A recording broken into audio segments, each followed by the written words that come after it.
Hola mis nietos, ¿cómo les va? Espero que muy bien. En esta ocasión quería darle un fuerte abrazo a Pero le di importancia y otra vez a Funioni947 por suscribirse y dejar su comentario en el último video. Si tú también quieres aparecer en los siguientes videos, no olvides comentar y suscribirte al canal, que este proyecto va creciendo gracias a ustedes. Ya somos 5 personitas, los quiero mucho. Y sin más que agregar, vayan por sus audífonos y apaguen la luz porque estas son 5 creepypastas sobre viajes en el tiempo parte 2. El último mensaje de John Titor. Si están leyendo esto, significa que mi misión ha terminado. Soy John Titor. Y este es mi último mensaje. Corría el año 2000 cuando me conecté por primera vez a los foros de Art Bell. Dije la verdad desde el principio. Venía del año 2036. Mi misión era clara: recuperar un IBM 5100, una computadora crucial para corregir errores de compatibilidad en los sistemas Unix que colapsarían en 2038. Pero el problema nunca fue la computadora. El problema fue lo que vi en este tiempo. A lo largo de mis interacciones, hubo preguntas que nunca respondí del todo. Ahora que estoy a punto de regresar, quiero aclarar algunas de ellas. 1. ¿Por qué viajaste en el tiempo realmente? La historia oficial es que fui enviado por el gobierno para recuperar el IBM 5100.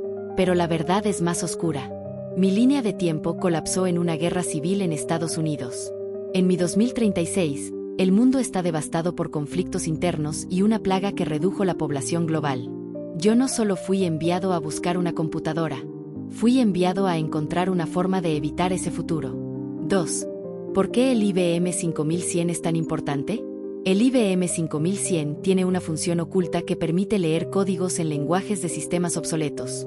Esto es clave porque en mi línea de tiempo, el error del año 2038 corrompe todos los sistemas Unix, provocando fallos en redes eléctricas, bancos y sistemas de defensa militar. Sin el IBM 5100, no habría forma de reparar el código. El colapso de la infraestructura llevó al mundo a la guerra civil. 3. ¿Por qué tus predicciones no se cumplieron exactamente? Expliqué esto muchas veces: las líneas temporales no son fijas. Mi llegada aquí creó un punto de divergencia.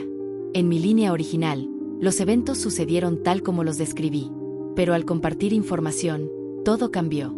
Cada decisión que ustedes tomaron desde que aparecí alteró la historia. Por eso no hubo guerra civil en 2005. Por eso el futuro sigue siendo incierto. Debo admitir que estar aquí me sorprendió. Mi 2000 no se veía exactamente así. Las pequeñas diferencias me hicieron comprender algo aterrador: cada viaje altera más de lo que creemos. No importa cuánto me esfuerce por seguir órdenes, siempre voy a dejar una huella. Y aunque mi misión fue encontrar el IBM 5100, hubo otra razón por la que me quedé más tiempo del necesario. Quería entender este tiempo. Quería ver cómo era un mundo antes de que todo colapsara. Y lo más triste de todo, es que ustedes no se dan cuenta de lo que tienen. Ahora que tengo el IBM 5100, debo volver. El dispositivo de desplazamiento temporal ya está cargado. Si todo sale bien, regresaré a 2036 en unas horas. Pero antes de irme, quiero dejarles una advertencia. No confíen en la estabilidad de su mundo. No asuman que el tiempo es inmutable. Y si alguna vez vuelven a ver el nombre de John Titor, significa que algo ha salido mal. Porque si regreso aquí otra vez, será porque su futuro ya está condenado. Adiós.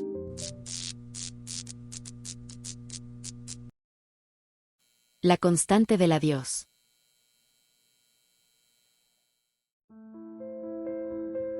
Desde niña, siempre me fascinó la idea de viajar en el tiempo. Tal vez fue por todas las historias que leía o las películas que veía, pero en el fondo, sabía que había algo en el tiempo que aún no comprendíamos del todo.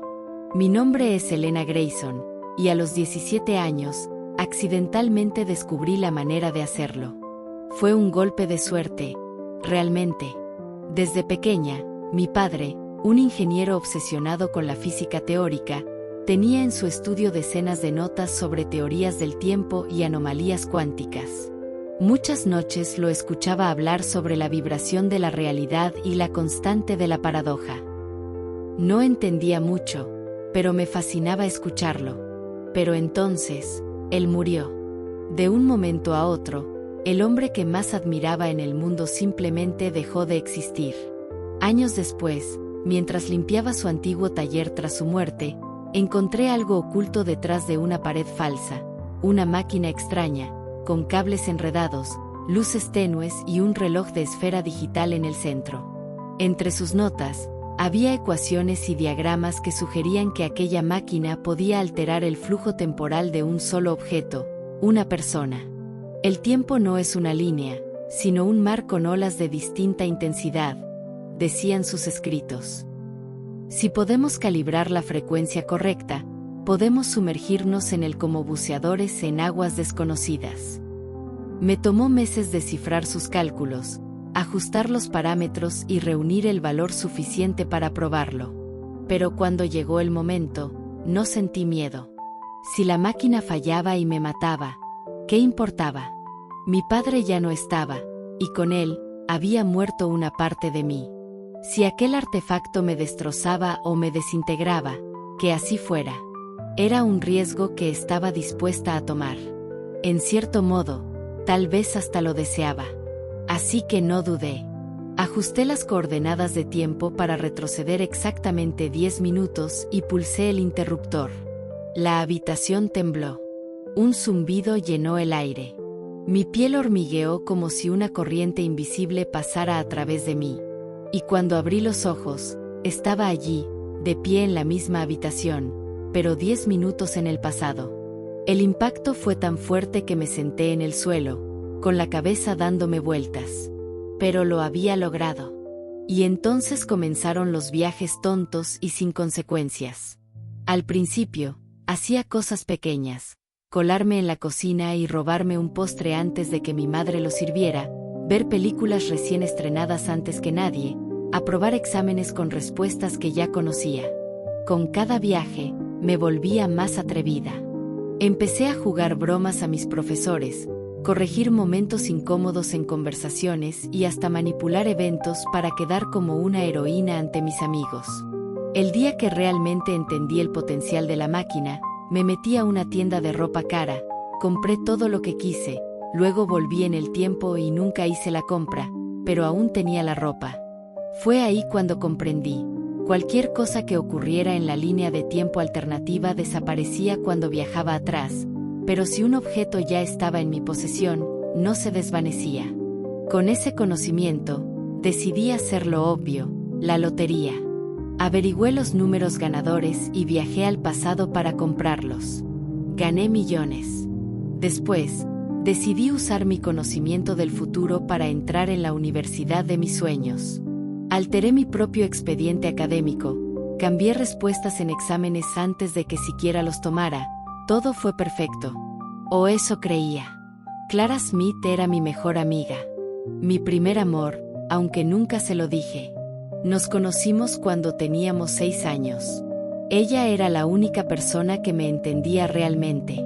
Mientras los otros niños jugaban al fútbol o se burlaban de los nerds, Clara se sentaba conmigo bajo un viejo roble y hablábamos de todo. El universo, los sueños, los miedos. Era la persona con la que me sentía más viva. Siempre supe que la amaba, pero el mundo no era un lugar amable para sentimientos como los míos. Nuestra ciudad era pequeña y llena de ojos que juzgaban. Sabía que si decía en voz alta lo que sentía, todo cambiaría, y no estaba lista para perderla. Así que me convencí de que la amistad era suficiente, que podía quedarme a su lado con el amor escondido entre sonrisas y roces fugaces de manos que nadie más debía notar. Recuerdo la primera vez que vi su sonrisa después de haber llorado por una tontería infantil. Me prometí a mí misma que haría cualquier cosa por protegerla. No podía fallarle. Pero el 14 de septiembre, Clara murió en un accidente de tráfico. Un auto fuera de control la atropelló mientras cruzaba la calle después de clases. La imagen de su cuerpo en el pavimento, la sangre extendiéndose a su alrededor, me quedó grabada. La primera vez que sucedió, me quedé devastada, pero pensé, puedo arreglarlo. Puedo retroceder y evitarlo. Viajé de nuevo al pasado. Esta vez, convencí a Clara de no salir de casa ese día. Funcionó. No murió en el accidente. Pero al día siguiente, cayó por las escaleras de su casa y se desnucó. Viajé de nuevo. Modifiqué el pasado una y otra vez. Cada vez que evitaba su muerte, algo más la mataba. Una enfermedad repentina.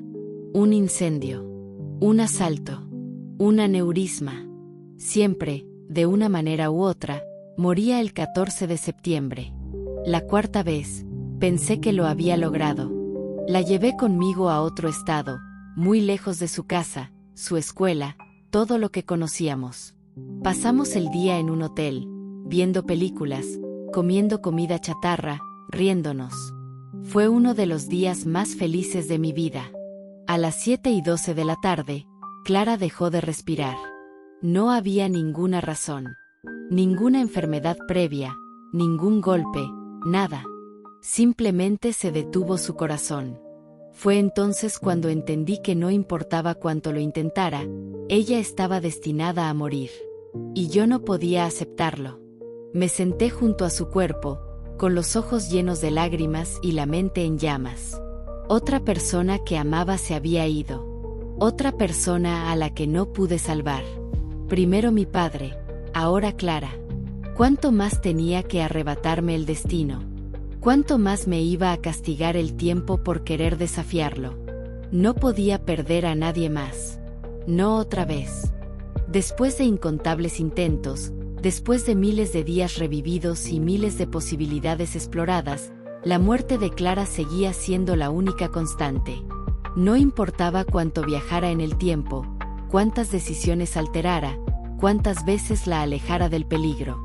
La muerte la encontraba de formas inesperadas, crueles, inevitables. Era un muro infranqueable que el universo no me permitía atravesar. Los primeros intentos me llenaban de furia. Me negaba a aceptar que esto no tenía solución. Si la humanidad había logrado desentrañar los secretos del tiempo, si yo había sido capaz de burlar la línea temporal misma, ¿por qué no podía salvar a una sola persona? ¿Por qué el universo se aferraba tanto a arrebatarme a la única persona que amaba?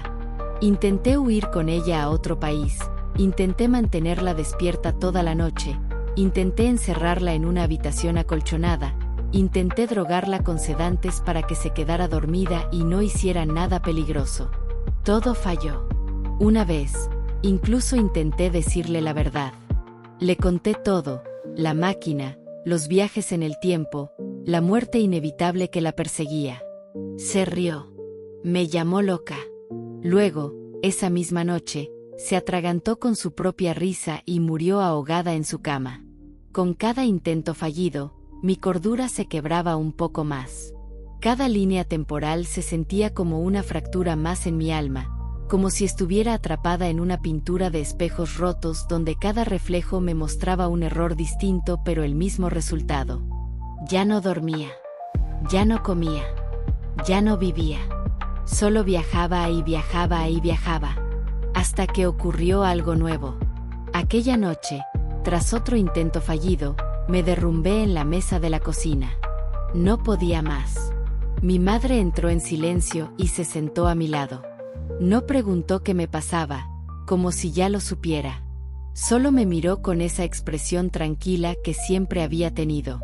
«Mamá», murmuré, con la voz rota. «¿Alguna vez tuviste que dejar ir al amor de tu vida?» Su rostro se suavizó y me acarició el cabello. «Sí, Elena. Y es lo más difícil que alguien puede hacer». Bajé la mirada, sintiéndome de nuevo como una niña perdida en la inmensidad del dolor. No sé cómo hacerlo. No sé cómo olvidarla. Mi madre me tomó de las manos y apretó con calidez. No tienes que olvidarla, hija. No se olvida a quienes amamos. Se recuerda lo mejor de ellos, los momentos felices, las risas, los abrazos. El amor no desaparece cuando alguien se va. Se transforma en lo que nos hace seguir adelante. Sentí que mi pecho se oprimía. Era la primera vez en tanto tiempo que alguien me hablaba sin que el tiempo interfiriera. Era real. Era presente. Era mi madre, y yo era su hija. Elena, escúchame bien. Su mirada se volvió intensa. No quiero que dejes al amor de tu vida por lo que el mundo piense. Siempre he sabido que amas a Clara, y eso está bien. Siempre te amaré tal como eres. Pero ahora, tienes que aprender a dejarla ir. No porque no la ames, sino porque ella querría verte vivir, no consumirte en su ausencia. Mis labios temblaron. No pude contenerme más. Rompí en llanto y me lancé a sus brazos. Todo el dolor, toda la angustia, todo el miedo, lo dejé salir en aquel abrazo. Y en ese instante, supe lo que debía hacer. Viajé en el tiempo una última vez. Pero no para salvarla. Esta vez, fui para tener el mejor día de mi vida con ella. Nos escapamos al viejo parque donde solíamos hablar de nuestras vidas cuando éramos niñas. Caminamos por el sendero de árboles enrojecidos por el otoño, sintiendo la brisa fría sobre nuestras mejillas. Clara me miraba con sus ojos brillantes, ajena a todo el dolor que yo llevaba dentro. Nos sentamos en un café, pidiendo chocolate caliente, riendo como si el mundo no fuera a arrebatárnoslo todo en cuestión de horas. La observé como nunca antes, memorizando cada detalle, su risa, su manera de jugar con la cuchara, la forma en que me miraba cuando creía que no la veía. Cuando el sol comenzó a ocultarse, nos detuvimos bajo el viejo roble donde una vez nos prometimos que estaríamos juntas para siempre. Me acerqué a ella, tomé su rostro entre mis manos y, con el alma rota, le susurré: «Te amo, Clara». Sus labios se curvaron en una sonrisa dulce, sus ojos se llenaron de ternura. «Yo también te amo, Elena». La besé. Por primera y última vez. Nos quedamos abrazadas, disfrutando de los últimos minutos que nos quedaban. Cuando el reloj marcó las 7:12 de la tarde, el destino cumplió su promesa. La solté, la dejé ir. Cuando todo terminó, regresé a mi habitación. Miré la máquina. Ya no la necesitaba. Apagué su interruptor por última vez. No volví a viajar en el tiempo. No volví a intentar desafiar al destino. No volví a intentar salvarla. Pero cada 14 de septiembre, me siento bajo el viejo roble donde solíamos hablar cuando éramos niñas, y le susurro al viento: «Te amo, Clara. Siempre te amaré». Y, por un instante, me gusta imaginar que, en algún rincón del tiempo, ella me escucha y sonríe.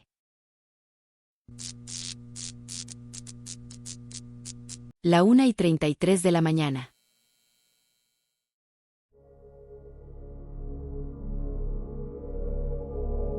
No fue curiosidad. Fue rutina. Todos los domingos bajo al desván a limpiar cosas que no me pertenecen. La casa era de mi abuelo, y la herencia vino con polvo, cajas, y preguntas que nadie quiere hacerse. Entre revistas viejas, herramientas oxidadas y bolsas con ropa de los años 80, encontré una cámara. Una de esas con carcasa metálica, pantalla diminuta y un botón rojo que parecía más un detonador que un interruptor. Estaba dentro de una caja de madera cerrada con cinta negra que tenía escrito, con marcador desgastado: «No grabar después de la 1:33 de la mañana». Eso no me llamó la atención. Lo que me llamó la atención fue que ya había cintas grabadas, y una de ellas llevaba mi nombre. La metí en el reproductor portátil que encontré en la misma caja. El monitor, aunque viejo, funcionaba.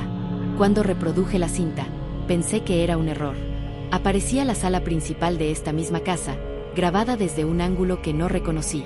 La imagen estaba fija, sin cortes, todo vacío al principio, hasta que no lo estuvo. Minuto a minuto, cuadro por cuadro, el cuarto se fue llenando de versiones de mí. Uno con el cabello más largo, otro con una cicatriz en el cuello, uno que lloraba sin consuelo, otro que reía, sin razón, sin pausa, y uno que simplemente miraba al lente, como si supiera que yo estaba ahí, observando. No al video, a mí. Pausé. Me costaba respirar. La cinta siguió sola, acelerada, y entonces apareció un mensaje, escrito en la misma pantalla, como si lo hubieran incrustado en la grabación. Deja de buscar respuestas. Solo observa lo inevitable. Había más cintas, todas con fechas futuras. Una de ellas decía: 22 de noviembre de 2027, primer intento, no ver de noche. Era 2025. El miedo no llegó de golpe. Fue un goteo lento. Como una fuga de gas que no notas hasta que estás en el suelo. Empecé a ver una por una. Y en todas, aparecía yo. Hablándole a la cámara. A mí mismo. En una de ellas, más viejo, temblando, los ojos rojos, digo: si estás viendo esto, no busques el espejo. No lo actives. No lo mires después de la 1:33 de la mañana. La cámara solo muestra consecuencias. No recordaba ningún espejo especial. Pero ese mismo día lo encontré en el sótano. Tapado con una lona negra, como si alguien hubiese querido olvidarlo, pero sin atreverse a tirarlo. Era grande, con un marco de madera oscura, tallado con símbolos que parecían moverse si los mirabas demasiado tiempo. Tenía una grieta delgada en el centro, justo en vertical, como una herida. No sé por qué lo hice. A la 1:30 de la mañana, bajé con la cámara, grabando. A la 1:33, el espejo cambió. No me reflejaba. Mostraba el mismo sótano, pero más viejo, más podrido. Y a mí, del otro lado. No era un reflejo. Era otro yo. Ojeroso. Desgastado. Como si no hubiera dormido en años. Golpeaba el cristal con desesperación. No hacía ruido. Pero cada golpe se sentía dentro de mí. No en los oídos. En el cráneo. Intenté moverme. No pude. El otro yo sonrió. No como alguien feliz. Como alguien resignado. Me hizo una seña con la mano. Que me acercara. Y lo hice. Como un imán. Como si no fuera yo quien decidiera. Toqué el espejo. La superficie era fría, luego blanda. Luego, nada. Mi mano entró. Sentí que algo tiraba desde adentro, como si un segundo yo, otro más, me sujetara desde el otro lado. Me jaló. Todo se volvió distorsión. No blanco. No negro. Ruido. Como estática. Pero emocional. Como si recordaras todos tus fracasos al mismo tiempo. Desperté. No sé cuánto tiempo después. Estaba en el mismo sótano. Pero algo era distinto. No había polvo. No había cajas. Todo estaba vacío. Y en las paredes, fechas. Escritas con algo que parecía carbón mezclado con sangre seca. Una de ellas estaba marcada con un círculo rojo. 22 de noviembre de 2027. Tenía la cámara conmigo. Había una nueva cinta dentro. Sin etiqueta. La reproduje. Mostraba una habitación blanca. Sin ventanas. Sin puertas. Yo. Atado a una silla. Ojos abiertos. Pupilas dilatadas. Sin parpadear. Sin respirar. Y detrás de mí, el espejo. Con otra figura al fondo. No era yo. Era alguien más. Eras tú. No sé en qué tiempo estoy. He vivido esta secuencia tantas veces que ya no sé cuál fue la original. Intenté advertirte, a todos los que alguna vez se acercaron a este ciclo. Cada versión de mí termina igual, viendo una cinta, tocando el espejo, quedando atrapado en otra línea de tiempo. Ya no hay escape. Así que, si estás leyendo esto, si encontraste la cámara, si pensaste que podías entender lo que pasó, no veas la cinta con tu nombre. Y sobre todo, no la veas después de la 1:33 de la mañana. El duelo temporal. Eisen no planeaba alterar el tiempo. Su experimento era simple, un viaje corto para ver si su dispositivo, el Crono Sync 1, podía transportar los 5 minutos al pasado. Pero algo salió terriblemente mal. El mundo se desvaneció en un estallido de luz y, cuando sus ojos se acostumbraron, ya no estaba en su laboratorio. Se encontraba en una calle polvorienta, llena de automóviles antiguos. Los letreros en los negocios indicaban un año imposible, 1954. Mierda. Fue entonces cuando la vio, su abuela, joven y radiante, cruzando la calle. Y luego, el choque. Un auto la golpeó con violencia, lanzándola varios metros. Eisen corrió hacia ella, sintiendo su corazón romperse. Su abuela, la mujer que algún día criaría a su padre, yacía inmóvil, muerta antes de tiempo. El pánico lo invadió. Si ella moría allí, su padre jamás nacería. Y si su padre no nacía, él tampoco. Antes de que pudiera reaccionar, sintió un golpe en la cabeza. Cayó al suelo y vio su propio rostro observándolo con rabia. ¿Qué hiciste?, gritó su yo del futuro. Eisen estaba atrapado en una paradoja. Y ahora, debía pelear consigo mismo para corregirla. Eisen sabía que tenía que arreglarlo. Tenía que salvar a su abuela. Pero cada vez que lo intentaba, su otro yo aparecía para impedirlo. Cada enfrentamiento era más agresivo, más desesperado. Saltaron a través del tiempo, cada uno tratando de corregir el error del otro. Cada intento descomponía aún más la línea temporal. En uno de los saltos, Eisen logró empujar a su abuela fuera del camino del auto. Pero en ese mismo instante, sintió un golpe seco en la espalda. Giró la cabeza con dificultad y vio a otro Eisen, de un tiempo distinto, con una barra de metal en la mano. Este nuevo yo pensaba que al impedir su intervención, restauraría el equilibrio. La vista de Eisen se nubló. Cayó de rodillas, sintiendo como el tiempo colapsaba a su alrededor. Con su último aliento, activó su dispositivo una vez más. Y despertó en su laboratorio.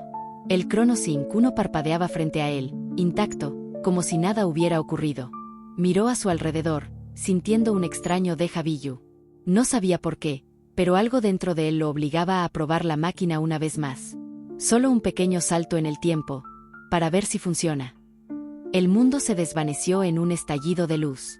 Y cuando sus ojos se acostumbraron, ya no estaba en su laboratorio. Se encontraba en una calle polvorienta, llena de automóviles antiguos. Los letreros en los negocios indicaban un año imposible, 1954. Y entonces, la vio. Su abuela, cruzando la calle. Eisen abrió la boca para gritarle. Pero el auto ya venía en camino. El bucle había comenzado de nuevo. Llamada perdida al pasado.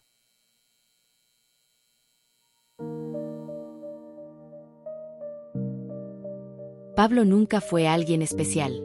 Solo era un tipo normal, atrapado en la rutina de un trabajo aburrido y una vida sin emociones. Hasta que encontró el celular. Todo pasó una noche mientras regresaba a su casa. Caminaba por un callejón cuando vio un destello en el suelo. Se agachó y recogió un smartphone negro, sin logotipo ni botones visibles. La pantalla se encendió sola. Bienvenido. Introduzca una fecha. Pablo, confundido, tocó la pantalla y escribió al azar, 10 años en el futuro. El mundo a su alrededor cambió en un parpadeo. La calle se veía distinta. Los edificios estaban más modernos, los autos eran eléctricos, pero lo más raro fue ver a su propio reflejo en un cartel publicitario. Era él. Más viejo. Con un traje caro y un título debajo de su imagen.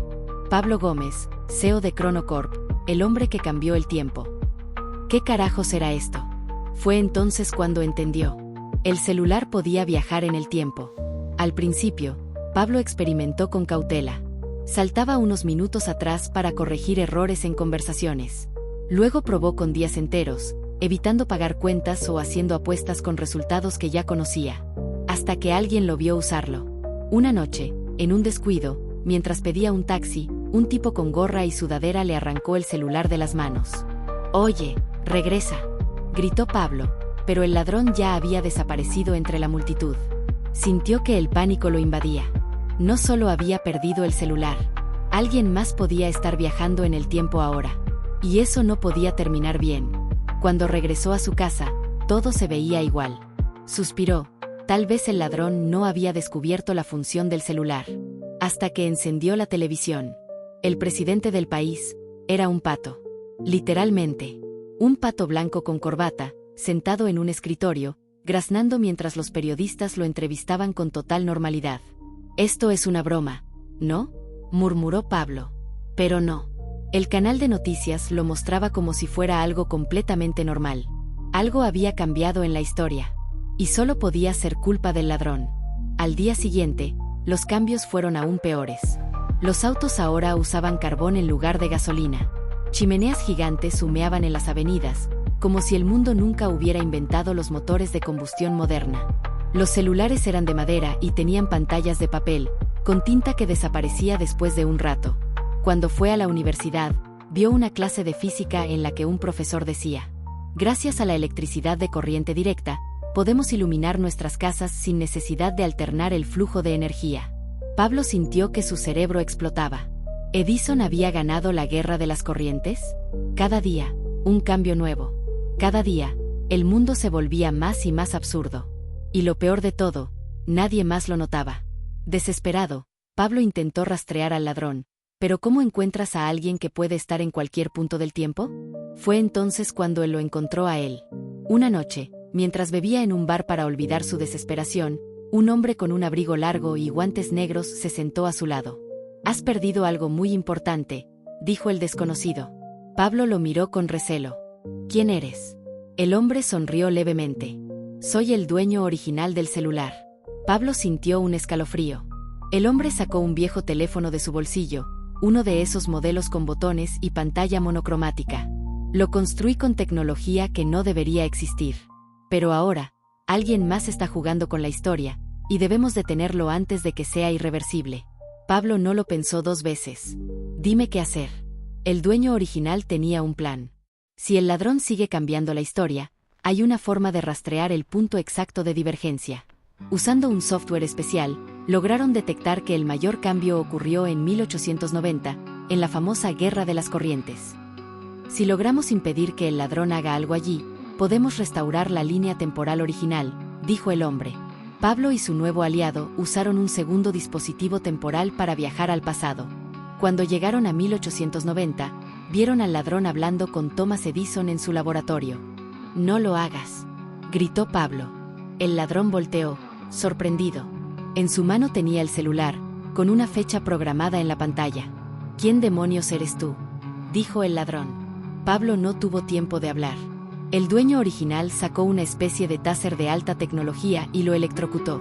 El ladrón cayó al suelo, inconsciente. Tomaron el celular de sus manos y revisaron la última acción: eliminar la existencia de Nikola Tesla. Pablo sintió un escalofrío. Si no hubieran llegado a tiempo, Tesla nunca habría existido, y la historia que conocían habría desaparecido para siempre. Con el celular recuperado, revirtieron todos los cambios. Tesla volvió a existir. El pato presidente dejó de ser presidente.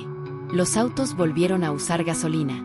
Cuando todo estuvo en su lugar, el dueño original miró a Pablo. «Gracias por ayudarme. Pero esto no puede volver a pasar». Pablo asintió. El hombre programó el celular para su última función: autodestrucción temporal. El celular se iluminó y desapareció en una explosión de energía. «¿Eso fue todo?», preguntó Pablo. El hombre sonrió. «Sí. Pero dime, ¿no te gustaría hacer un último viaje antes de que se acabe todo?». Pablo dudó. «¿A dónde?». El hombre sacó un pequeño papel de su bolsillo. En él estaba escrito: «Lotería Nacional, número ganador del próximo sorteo». Pablo sonrió. Tal vez un último viaje no sea tan mala idea.